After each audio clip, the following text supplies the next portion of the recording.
بخت نصر کی بادشاہی کے زمانے میں ہوئی۔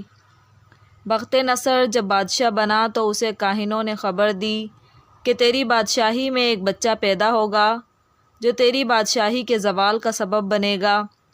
تو اس نے پیدا ہونے والے بچوں کو قتل کرانا شروع کر دیا۔ جو بچہ پیدا ہوتا اسے ہی قتل کرا دیا جاتا۔ جب حضرت دانیال علیہ السلام کی پیدائش ہوئی تو ان کے ماں باپ نے انہیں جنگل میں چھوڑ دیا کہ ہو سکتا ہے کہ بچہ قتل ہونے سے بچ جائے۔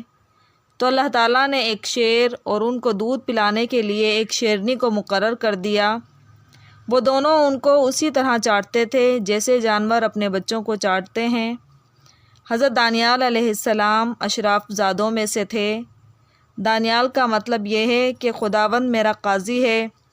جب حضرت دانیال علیہ السلام پیدا ہوئے تو ان کے والد اور والدہ کی خوشی زیادہ